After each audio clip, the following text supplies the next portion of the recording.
Kick things off with the latest on the Steelers, where the flu is going around the locker room. So tight end Ladarius Green missed Thursday's practice with an illness, and Darius Hayward-Bay was one of 4 players to sit out of Thursday's session. Word is that up to 15 people in the Steelers facility have suffered a setback this week. Here's Mike Tomlin on their issues. You know, we're not making excuses. There won't be. We'll be there. We'll be ready to play. This is just part of normal things that happen over the course of a season. Stephen A., how do you see the flu potentially impacting the game on Sunday? Well, it obviously could potentially impact because, I mean, let's put this in perspective. We sit on our behinds and pontificate about the world of sports every day, and we barely could work a couple of weeks back, particularly me when we were in Tampa. I was an absolute mess with that flu bug that hit me hard, and I'm not playing football, so we can only imagine the kind of effect it could have on elite athletes going up against elite athletes in terms of what's going to be required from them in terms of your energy, your conditioning, whether or not you're going to be gassed. You got to pay attention to time of possession. You got to pay attention to how much time you're going to spend on the field. You got to pay attention to a whole plethora of things. And plus, your brain, you've got to be sharp. And if you're fatigued and gassed because you're just not feeling well, it can certainly have a profound impact. And we recognize that. But still in all, I'm not going to use that as an excuse, just like Mike Tomlin's not going to use it as an excuse. A Super Bowl berth is on the line. Somehow, some way, you've got to suck it up, Max, whether it's electrolyte via Gatorade or, or whatever it is, whatever the hell you got to do. Figure it out. Yeah. Because nobody's going to want to hear that you had the flu and that's why you're not playing in the Super Bowl. It's going to come down to you against them. You're going to have to figure out a way to handle it. I applaud Mike Tomlin for taking the position that he's taken because nobody could take another position. The Super Bowl berth is on the line. You've got to find a way to handle your business if you're the Pittsburgh Steelers. It will have an impact in my estimation, but it can't be but so much. At the end of the day, you've got to find a way. Flu is going to have an impact on this game. In fact, I think it decides the outcome ultimately. You mentioned drink your electrolytes or whatever. I don't care how much Brawndo, the thirst mutilator, you drink. It's an Idiocracy reference. Apparently, we're living in the Idiocracy starting today. The point is that no matter how much you drink, you still got the flu. And I am aware, Stephen A., that the Baltimore Ravens, for example, won the Super Bowl on the way, beating the Patriots, who quarantined themselves that year, 2012, so they wouldn't get the flu, while the Ravens suffered with it. And the Ravens, though they had the defensive reputation, if you looked that year, were kind of like a Steelers-level defense. Of course, they had fiery Hall of Famers, Ray Lewis and Ed Reed and these guys, and the Steelers don't have that on defense. But still, the Ravens were not a defensive juggernaut that year, the way they were during the first Super Bowl run. And yet they won the game, in spite of the fact they had the flu. So I know that in the NFL, they have these kind of, you mentioned electrolytes, they probably some kind of elixir given to them by space aliens decades ago when they came down and realized that the NFL is actually the dominant force on Earth.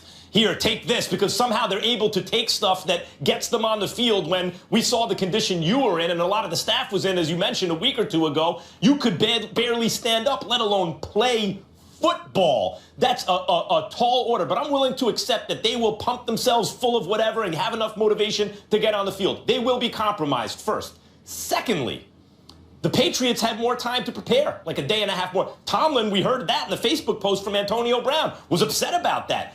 And Belichick with time to prepare is practically unbeatable, right? He's the best coach. He has more time to prepare. He has the better team, at least if you look at the record this season. On top of all that, the only reason we know he's upset about the extra time to prepare is because of the Antonio Brown Facebook thing in the first place. So the better team I was going to pick against, I just had a feeling about the Steelers. But given all I just said and now the flu, I got to flip my pick, Stephen A.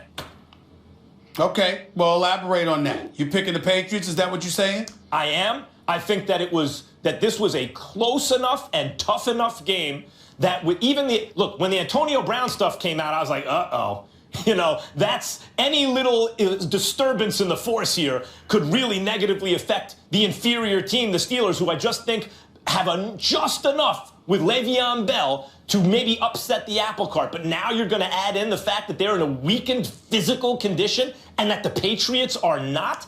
And the Patriots are playing at home and they've just been better. Very tough to pick against them at this point. I think the flu, I brought up the example of the Ravens, who the Patriots lost to in the similar circumstances a couple of years ago, 4 years ago already.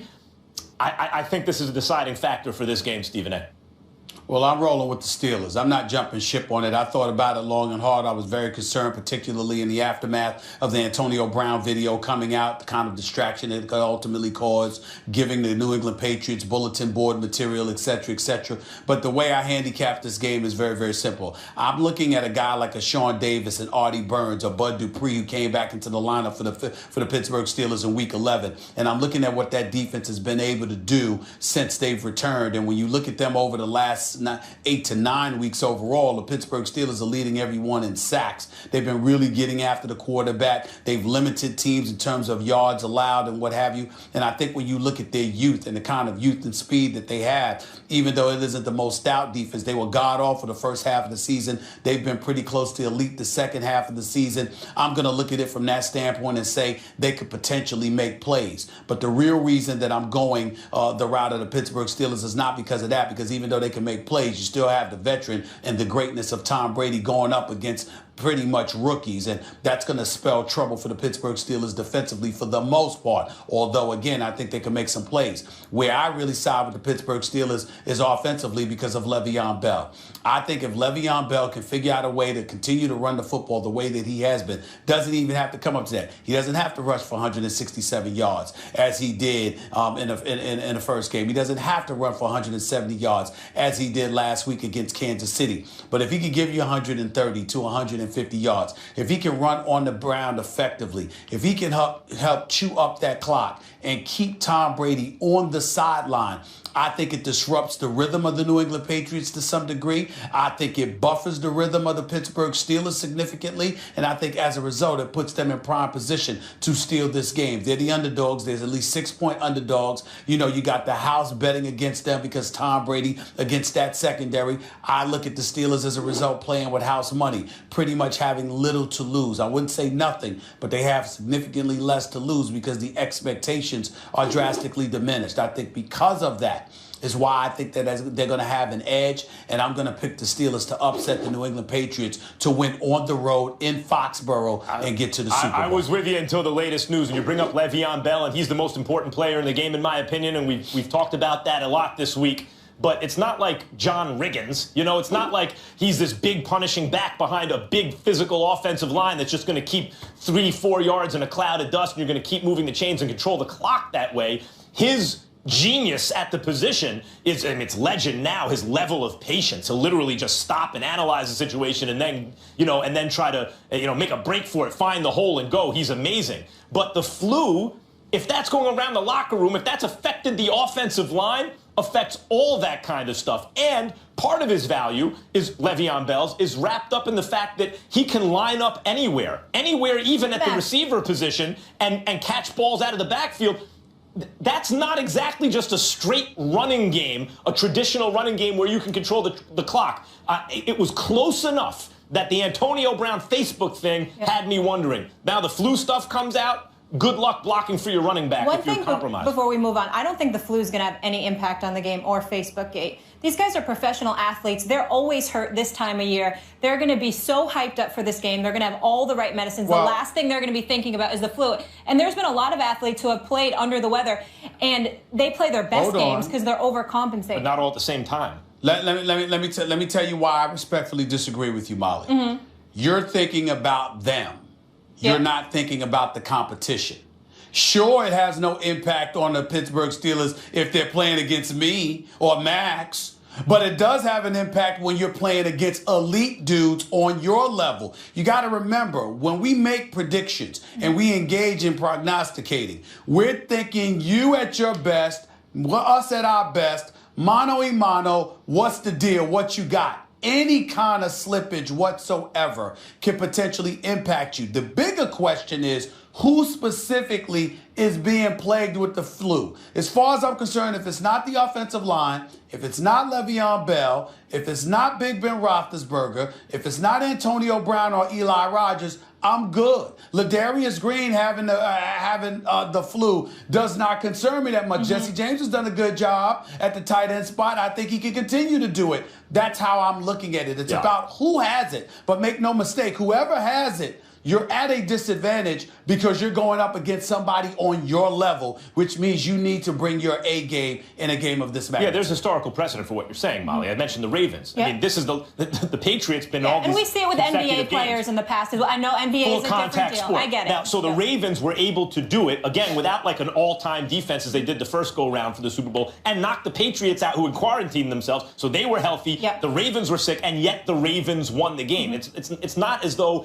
it can't happen. It can. But when it's already like you're taking the Steelers in an upset, and then there's stuff that could distract them. I see how and they're going on shorter rest. And now it's not just that one or two guys have to be able to play with the flu. The whole unit has to be able to play compromised. It's just one thing after another against the favored team at home. I don't like them anymore. No, I get it. I had the Patriots regardless of all of it. But I want to get scores here. So New England favored by 6, as Stephen A. alluded to. Let's get a little refresher of how this matchup went down earlier in the season.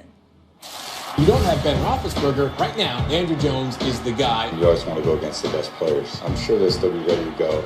John throws down the left seam for Gronkowski. Catches straight past the 5. Into the end zone. I'm going to be real specific about why we came up short, because we realized that our margin for error was minimal. DeBlunt runs it left. Cuts inside to the end zone. His second touchdown for the Patriots. It wasn't easy out there. They had to really earn everything. But we get glimpses of what your team's all about. So obviously, as you just saw, the last time they faced, it was Landry Jones at the helm, not Big Ben Roethlisberger. Stephen A., what do you have for a score in this one?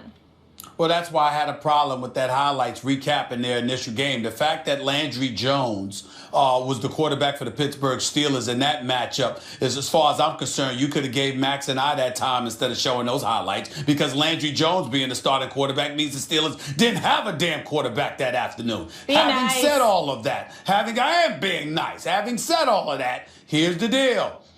I'm going to roll with the Steelers to win this game, 30-27.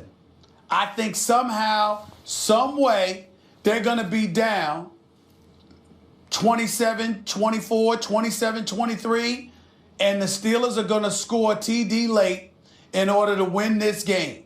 I don't know whether it's going to be the Antonio Brown, the Le'Veon Bell, or the Eli Rogers, but Big Ben is going to connect with somebody when the time is right, with the game on the line, and it's going to propel the Pittsburgh Steelers to the Super Bowl. I know the Patriots are 16-3 at home in Foxborough during the playoffs in the Bill Belichick era, but damn it, they lost 3 times. They can lose a 4th, and I think they do so here.